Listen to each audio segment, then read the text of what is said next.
Statement কাস্টমারের related form আমরা second ক্লাসে করে আসছি। এই কাস্টমার এখান থেকে আমরা স্টেটমেন্ট রেডি করতে পারি, অথবা সেল সেন্টারে গিয়ে কাস্টমারের আন্ডারে চলে যাব,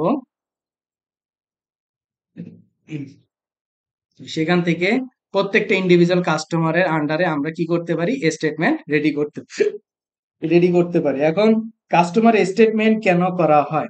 এখন আপনার ক্লায়েন্ট তার সাথে যতগুলা কাস্টমার আছে সেই কাস্টমার গুলার বর্তমান সিচুয়েশন কেমন আছে বা তার সাথে কতগুলো ট্রানজেকশন ঘটছে এই সংক্রান্ত যাবতীয় জিনিসগুলো তার জানার প্রয়োজন পড়তে পারে। এই জন্য এখানে কি করতে হয়, স্টেটমেন্ট তৈরি করার প্রয়োজন হয়। এখন আমরা ইংলিশ স্মিথের একটা স্টেটমেন্ট রেডি করার চেষ্টা করব।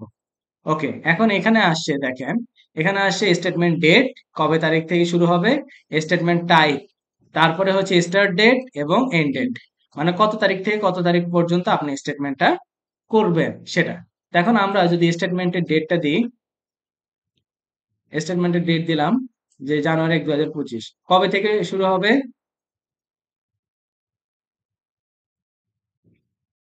জানুয়ারি 1 2023 থেকে স্টার্ট হবে, জানুয়ারি 2024, ডিসেম্বর 31 2024 পর্যন্ত, মানে 2023 সালের জানুয়ারি 1 তারিখ থেকে শুরু করে 24 সালের ডিসেম্বর 31 তারিখ পর্যন্ত। মানে আমি জানতে চাচ্ছি যে আমাদের কাস্টমারের যে ট্রানজেকশন গুলো ঘটছে সেই সংক্রান্ত টোটাল ডিটেইলসটা জানতে হয়। এখন স্টেটমেন্ট টাইপ বেসিক্যালি হচ্ছে তিনটা, একটা হচ্ছে ব্যালেন্স ফরওয়ার্ড, একটা হচ্ছে ওপেন আইটেম, একটা হচ্ছে ট্রানজেকশন আইটেম। আমি তিনটাকেই ডাউনলোড করে দেখাবো যে বেসিক্যালি তিনটা জিনিস কি। প্রথমে আসেন ব্যালেন্স ফরওয়ার্ড। ব্যালেন্স ফরওয়ার্ড মানে হচ্ছে যদি তার আগের কোনো ব্যালেন্স থাকে তাহলে সেটাকে সহ সে নিয়ে আসবে। এখন আপনি এখান থেকে ব্যালেন্স ফরওয়ার্ড সিলেক্ট করে প্রিন্টার প্রিভিউ অপশনে যেতে পারেন। প্রিন্টার প্রিভিউ অপশনে গেলে এই যে আপনার এখানে দেখাবে ব্যালেন্স আগে ছিল না, তার সাথে যত ট্রানজেকশন করছেন, ইনভয়েস ছিল দুইটা, পেমেন্ট ছিল দুইটা, এই সংক্রান্ত জিনিস সে দিয়ে দিছে। তাহলে এটা গেল হচ্ছে কি আপনার ব্যালেন্স ফরওয়ার্ড।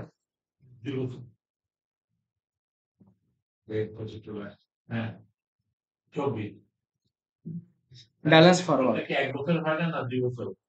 যে কোনো মেয়াদেরই হয়, আমি 2 বছর দিয়ে নিছি।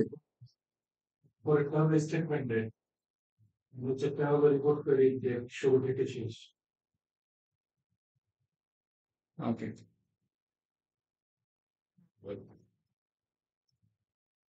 ডেটটা চেঞ্জ হয়ে যেতে পারবে। এরপর আরেকটা রিপোর্ট আমরা দেখব, সেটা হচ্ছে ওপেন আইটেম। ওপেন আইটেমের রিপোর্টটা দেখি, প্রিন্টার প্রিভিউ অপশনে যাব। ওপেন আইটেম বলতে কি বোঝায়? ওপেন আইটেম আমি তা আপনাদেরকে বলে আসি, যেটার কি এখনো মেয়াদ উত্তীর্ণ হয় নাই, যে ইনভয়েসটা এখন পর্যন্ত কি মানে আর কি টাকা সে পরিশোধ করে না বা কাস্টমার আমাকে টাকাটা দেয় নাই, এটাকে বলা হয় কি ওপেন আইটেম। এখন ওপেন আইটেমে তার কত অ্যামাউন্ট আছে, 3672, যেটা ইনভয়েস অ্যামাউন্ট ছিল কত, 6120, এখনো সে আমাকে দেয় নাই 3672। ওকে, তাহলে এটা গেল আমার কি, এটা কি টাইপের স্টেটমেন্ট, ওপেন আইটেম। ঠিক আছে, তারপর এবার যদি আমরা আরেকটা দেখি, ট্রানজেকশন স্টেটমেন্ট। ওকে, ট্রানজেকশন স্টেটমেন্ট, জি আমরা একটু দেখবো, জানুয়ারি 1 তারিখ থেকে 2023,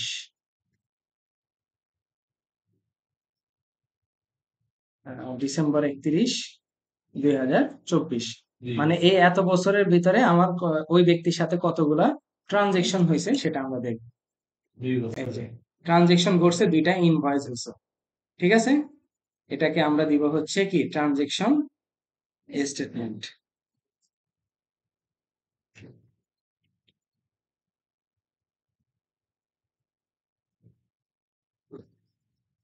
ওকে, তাহলে এভাবে করে আপনার ক্লায়েন্ট আপনাকে বলে দিবে যে কোন ধরনের স্টেটমেন্ট আপনার প্রয়োজন। ঠিক আছে, কোন ধরনের স্টেটমেন্ট তার প্রয়োজন হবে। যদি ব্যালেন্স ফরওয়ার্ডের প্রয়োজন হয়, আপনি ব্যালেন্স ফরওয়ার্ড আইটেমের স্টেটমেন্টটাকে জেনারেট করে দিবেন। তারপরে যদি ওপেন আইটেমের প্রয়োজন হয়, ওপেন আইটেমটা দিবেন। তারপরে যদি আপনার কি ট্রানজেকশন স্টেটমেন্টের প্রয়োজন হয়, তাহলে আপনি কি ট্রানজেকশন স্টেটমেন্টের রিপোর্ট জেনারেট করে দিবেন। এভাবে করে আপনার ক্লায়েন্ট কোন একটা ইন্ডিভিজুয়াল কাস্টমারের তার সংক্রান্ত যত ধরনের ট্রানজেকশন করছেন, ওপেন আইটেম আছেন, এই সংক্রান্ত বিস্তারিত বিষয়গুলো তার মেয়াদ শেষে সে কি করতে চায়, জানতে চায়। আচ্ছা, এটা গেল হচ্ছে স্টেটমেন্ট।